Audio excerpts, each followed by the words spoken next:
ঝিনাইদহের কালীগঞ্জ উপজেলার জামাল ইউনিয়নের নাটোপাড়ার বামনের বিল পরিচিত শস্য ও মৎস্য ভাণ্ডার হিসেবে বেগবতী ও ফটকি নদীর মিলনে এর সৌন্দর্য বেড়েছে বহুগুণ। কালীগঞ্জ শহর থেকে প্রায় ২০ কিলোমিটার দূরে অবস্থিত এই বিল। বর্ষায় বামনের বিলের সৌন্দর্য উপভোগ করতে ঝিনাইদহ, মাগুরা, যশোর সহ দূর দূরান্ত থেকে আসেন দর্শনার্থীরা। অনেক লোকজন আসে, আপনার শনিবারে হাজার হাজার লোক আসে, অনেক দূর দূর থেকে লোক আসে। এই জায়গায় সবকিছু পাওয়া যায়, অথবা ঘোরার জন্য নৌকাও পাওয়া যায়, স্টিমারও পাওয়া যায়। আসলেই আপনারা আনন্দ পাবেন।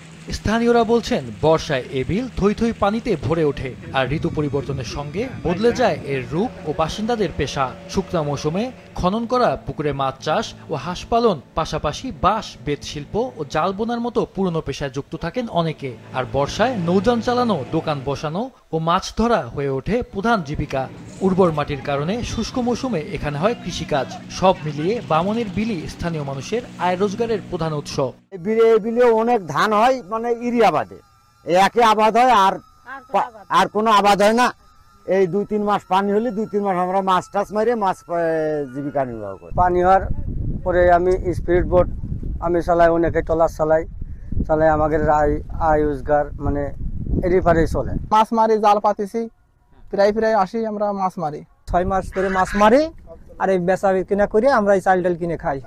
কালীগঞ্জ উপজেলা সিনিয়র মৎস্য কর্মকর্তা জানান, প্রাকৃতিকভাবে ও চাষের মাধ্যমে বামনের বিলে মাছের উৎপাদন বেড়েছে। পরিকল্পিতভাবে এই বিলকে কাজে লাগানো গেলে আরো মানুষের কর্মসংস্থান তৈরি করা সম্ভব। আমরা চেষ্টা করতেছি সেখানকার জীববৈচিত্র্য যাতে আরো কিভাবে সুন্দর করা যায়, মৎস্যজীবীদের জীবনমান উন্নয়ন করা যায়, সে বিষয়ে আমরা কাজ করতেছি। দর্শনার্থীরা বেড়ানোর ক্ষেত্রে যাতে কোনো বাধার সম্মুখীন না হয় কিংবা নিরাপত্তার যাতে সমস্যা না হয়, সেক্ষেত্রে আমরা প্রশাসনের মাধ্যমে দেখছি যে কিভাবে সেই জায়গাটা আরো দর্শনার্থীদের জন্য ভালো করা যায়। দর্শনার্থী ও স্থানীয়রা জানান, পর্যটন সম্ভাবনাময় বামনের বিলকে ঘিরে সরকারের উদ্যোগ প্রয়োজন। নাটোপাড়া বাজারে ব্রিজঘাট পাকাকরণ করে নৌকা, ট্রলার ও স্পিড বোটে ওঠানামার ব্যবস্থা উপযোগী করা সহ নাটোপাড়া বাজারে বিশ্রামাগার ও হোটেল মোটেলের ব্যবস্থা করার দাবি তাদের। মাহফুজুল হাসান, মাছরাঙা নিউজ শো।